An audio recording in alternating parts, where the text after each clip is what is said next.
Sorry, okay, it's my bad. All right. I again apologize about that. So the last speaker before the break is Róbert Izsák from Riverlane. And Robert will tell us about quantum simulations of chemistry in first quantization with any basis.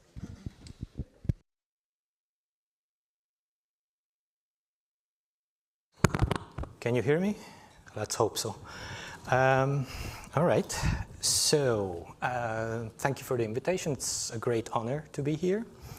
I only wish Alexei could be here instead of me because it's really his project and ideas.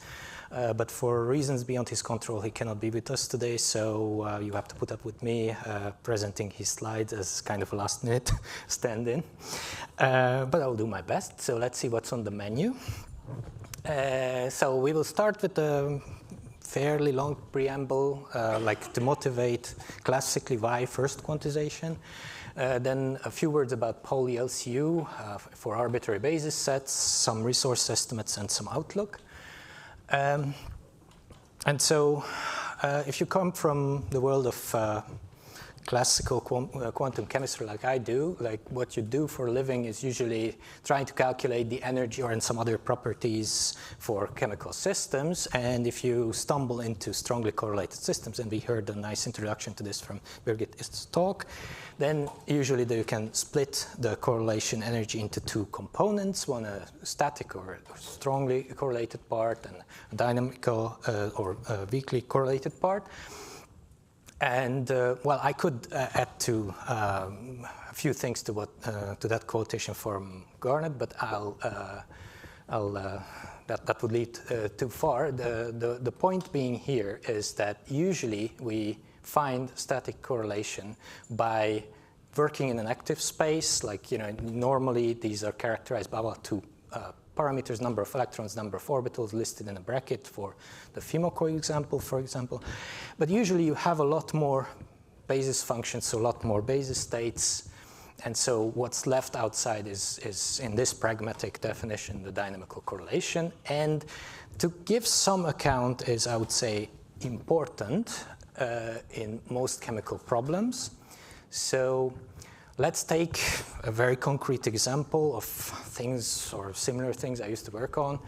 Like, for example, let's say you're interested in this molecule and it's the energies of various states. So you have the totally symmetric quintet in the first row and then a triplet excited states. You calculate, you work in this active space with just the minimal active space necessary. You get one result between the gap. For the gap between the two states. You add in the second column, you have a correlation, like dynamical correlation method, like you add that correction and you get a total that is very much different. So I would say it's pretty important. And in fact, you can argue that it's even worse than that because like if you take another popular example, this copper oxo complex here, and have a look at the various methods in the toolkit of a quantum chemist. Like you can try all this and they argue which one is better. But like you can say that okay, if I don't optimize orbitals, if my active space isn't large enough, if my dynamical correlation isn't properly taken care of, then I can get like spurious results. As in fact in this case the Gauss number, so the active space number is, like it has a spurious minimum. And in fact, it's actually close to the, like 1614 is actually close to the limit what you can do classically for this. So beyond that, it's usually some approximation like the MRG or what have you. Okay, so, all right, so I already said that the number of orbitals that we would need to consider is usually significantly larger than the number of electrons in the active space. And you should add that in material science, so this is examples from molecular quantum chemistry. In material science, you normally don't have this split. So yeah, we just work in the basis. And if you add to that in most papers on like resource estimates for in quantum computing, you work in an active space, then you realize there might be a problem. I mean, usually there is some remark that we then need to do something about dynamical correlation later. Well, one way to deal with it is, of course, like this is not what you would do classically, but like you can, in principle, just increase the number of orbitals in the active space until you reach the basis set limit, and then everything is in it. Okay? So, and this is where first quantization will come in, because for a fixed number of electrons, it will be easier to tackle a larger number of functions. And that is because, like, if you just compare first and second quantizations very quickly, I always like to start with second because it's kind of easier for me, at least. Like, you have a list of orbital labels, and for each you just specify an occupation number 0 or 1. So it means that this approach is then linear in scaling in terms of the basis set size. And for first quantization, on the other hand, you have a list of particles, and each entry is a ceiling log d long. So you have a vector basically like identifying the orbital for each particle. And so that means that it scales with log d, so there is in principle an exponential advantage here. And it's actually more than that. As you will see, there is also a difference in the 1 norm, which is an important quantity for like cost estimation. Okay, so much about the preamble, and let's see what happens in this paper. So the actual results are actually published in 2 papers. So there you see in the first row the first quantized Hamiltonian compared to the second quantized when you have an additional sum over particle labels. And this is what you try to convert into Pauli strings. And I think, yes, there is a typo there. There should be a Q in the topmost index of the Z. Anyway. So basically, you just take this Hamiltonian and you apply the results published in this first paper, and you get something similar to this. I mean, there are a few caveats added in the second paper, but this is basically what you do. So the matrix, so you just switch into this Pauli string basis, and you can calculate the matrix elements from the H's in the first equation, which are basically just given to you from any, well, most computational chemistry problems. And then the other things that appear in these alphas and betas are just basically appropriately resized Hadamard matrices. Okay. Once you have this form of the Hamiltonian, then the next thing you want to do block encoding, and the 2 things you need to do is to kind of construct your select and prepare gadgets.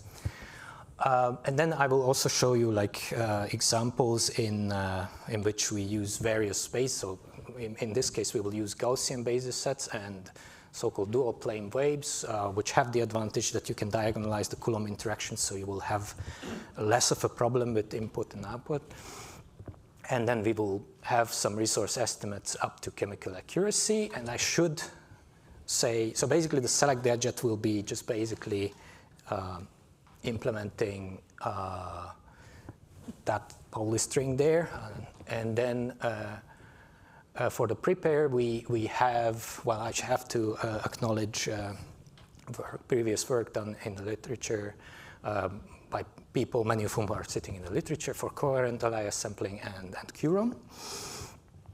And so if we come to the results now, let's first compare first to second quantization for the 1 norm. The 1 norm is important because it's proportional to the number of calls to control unitaries. So actually, the first 2 of these A and B are, I think, the only example in this talk that I'm going to give that are in the Gaussian basis. Everything else in this talk will be in dual plane waves. So H4, as we learned, is a typical PAT example for strongly correlated problems. And you can see, well, everywhere you can see a crossover point, so that's good news. The question is, where is it? For H4, it's actually, well, it's nice, it's 8, so it's not too high a number. For this iron-sulfur cluster compound there, it's actually quite far away. 12 is a decent number of basis functions. I'll come back to that maybe in the outlook section. And but for problems like the uniform electronic gas, it's actually the crossover point is fairly early, and the gain is, I would say, quite significant, several orders of magnitude. Okay, so we can also do a similar comparison well, I think this dashed line here, and I'm sorry, I have a very bad color vision, but this one is the one for second quantization, and you can see the two first quantized approaches. So one, the earlier one by Babush et al., Su et al., and our work, and you can see that if you have a sufficiently low number of basis functions, by that I mean over 10 to the fourth, then we are better, and then only later we will cross over. So eventually, because we load data and they don't, that will take over. But in a very significant regime of basis set size, we are actually good, and we are both better than second quantization, I have to say. Okay, and if you actually want to see some numbers, like here is the uniform electron gas, and for varying number of electrons, we try to pick the electron and orbital sizes to match as closely as possible. It's not always possible because the several algorithms require like different numbers of basis sets or basis functions, but they are as close as possible, and so we are comparing first quantizations in the appropriate basis sets, and in our work there is a QROM and a QROM approach. So the difference being is that in QROM we kind of minimize the number of logical qubits, and in QROM there is a trade-off and you get better Toffoli counts. And so for a low number of electrons so the bold numbers are the best one in the lot, and so for a low number of electrons we are fine. Well, for a larger number of electrons, the crossover happens. So it's in that case we can only claim the best result in for the number of logical qubits, and the previous first quantization algorithm is best for the number of Toffoli gates. If you take a slightly more practical example, like for nickel oxide, then I think I can make this shorter, because it's basically in this case for the system sizes we studied, we always get the best result. And this is basically where I could stop, at least telling you about what actually published. But Alexei was kind enough to furnish me with some information on what he's working on. And so a few slides before I told you about this, this iron-sulfur compound, where we had a crossover point at a relatively late point.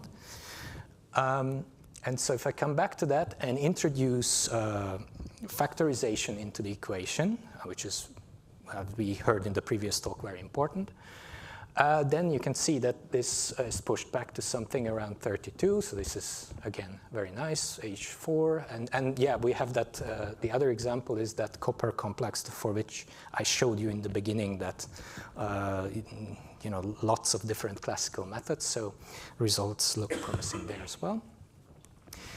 You can ask, what else can we do to make this better? Well, again, learn from classical methods. You introduce so-called pseudopotentials. Problem with these is that these are, at least the ones that are actually used in practice are not very easily written down as an explicit formula. They have some sort of numerical representation. But for us, it doesn't really matter, because we have a data loading process, so that's fine. And I think in this last summary, I guess, so this first part is just a summary. Instead, I would actually focus on the middle bit, which is that other than pseudo potentials, you can also make this slightly more accurate by introducing the classical method called projector augmented wave method. We just published a unitary version which works on quantum computers. So that's another way of progressing. Then you can also think about what other types of Hamiltonians you might want to investigate. For example, vibrational problems. And yes, what other types of algorithms might benefit from first quantization.